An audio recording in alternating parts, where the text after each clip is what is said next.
kedua nih, cerita tentang si Mbak Ola ini yang biasa bangun setengah 4 pagi, tidurnya kalau nggak salah cuma 5 jam atau mungkin kurang, ya ibaratnya hidupnya itu banyak di jalan dan di kantor. Apa sih rasanya Mbak Ola? Oke, Em, saya belajar gitu pada akhirnya tidur itu kan bukan soal berapa lama ya gitu, tapi Oke. soal kualitas gitu kan.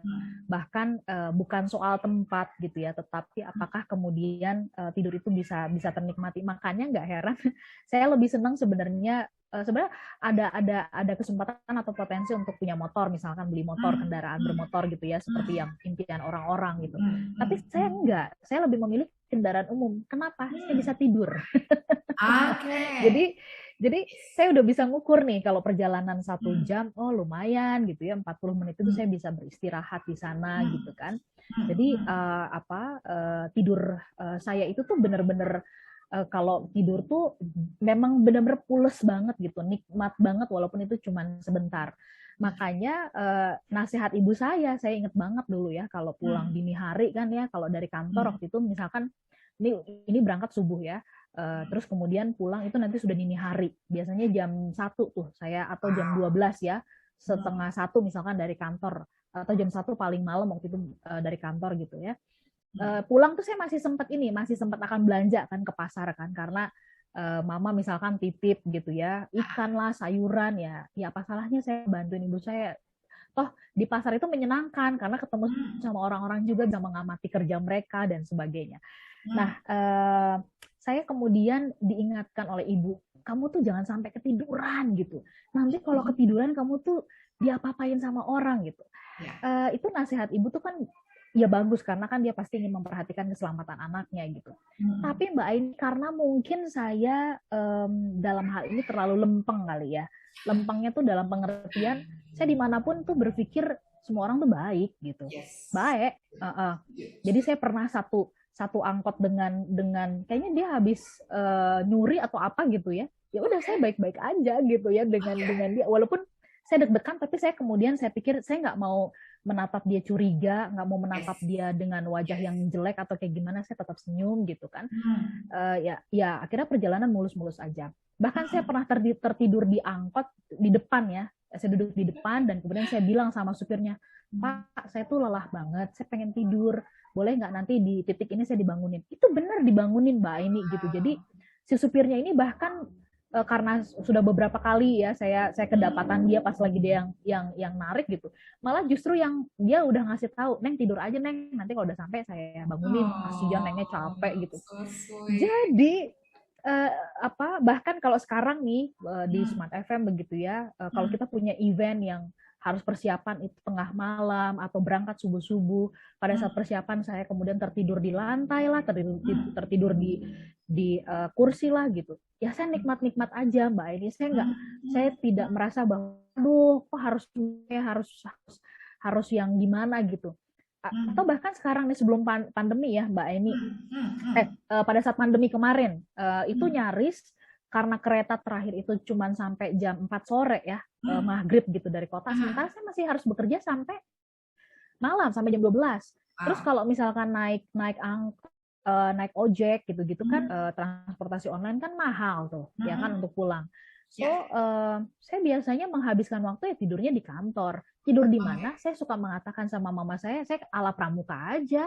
Ada yang buat yoga itu tuh, ya udah saya Ya, tidur di ya, situ makas ya. ya. Sudah dengan perlengkapan sarung, jaket ya, dan sebagainya. Itu posisinya tidur di mana? Tidur di kolong meja. Saya tidur di kolong meja gitu. Bahkan ada satu tempat tersembunyi saya di kantor, toilet tuh Mbak Aini, karena dia jarang jarang dikunjungi orang ya, dan kata orang seram karena banyak hantunya katanya begitu lah. Saya bilang kebetulan nih ya kan, nggak ada hantu ada hantu dan sebagainya, nggak ada orang yang kesini, ya udah aku bersihin gitu kan, dan itu jadi tempat kediaman aku gitu. Dan itu aku merasa gini, ya aku terjaga gitu ya. Orang-orang sapam aja nggak ada yang berani datang ke situ tuh Mbak ini karena dianggapnya berhantu. Tapi buat aku justru dia menjaga aku.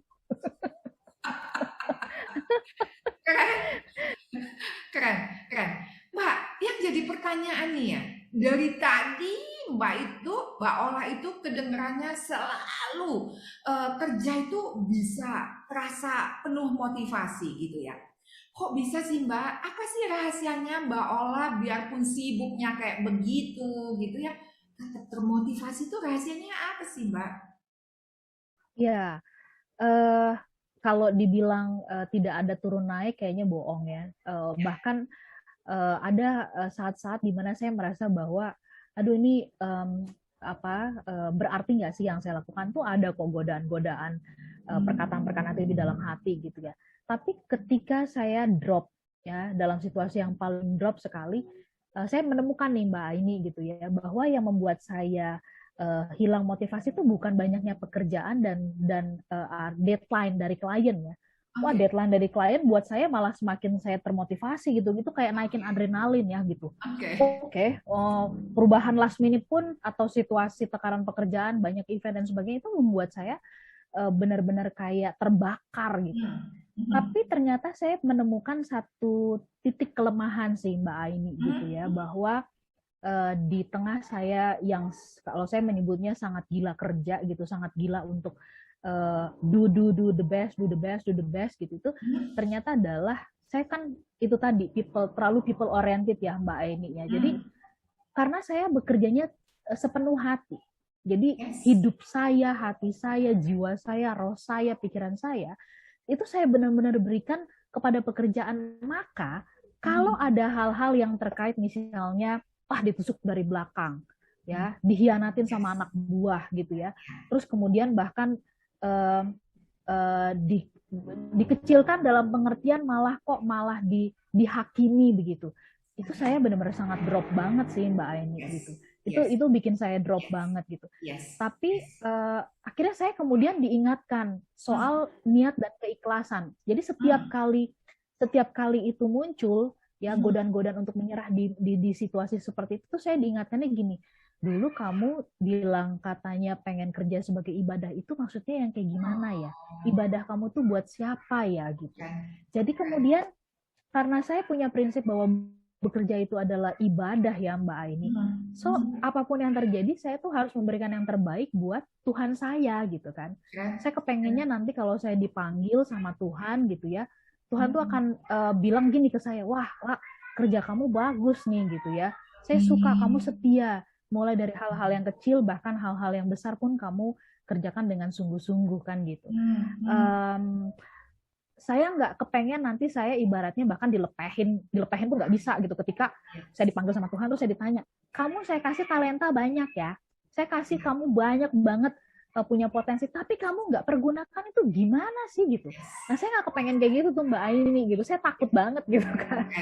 Jadi sekarang segala yang saya punya saya harus pakai untuk menjadi jalan kebaikan supaya orang tuh bisa mendapatkan manfaat gitu ya.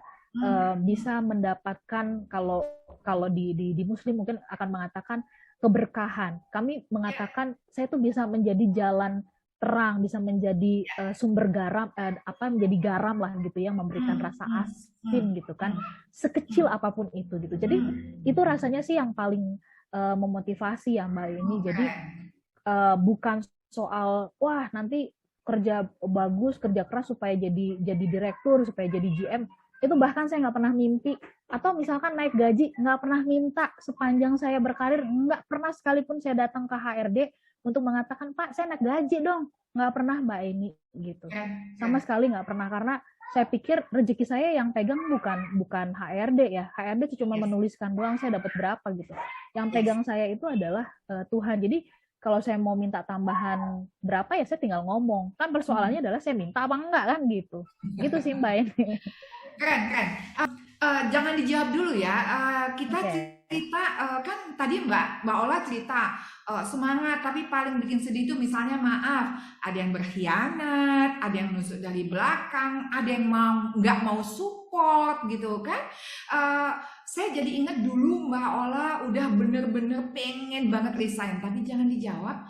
Kita ketemu di part 3 dan sebelum itu kita akan bicara toxic kantor yang toksik itu kayak apa ya. So kita ketemu di part 3 ya.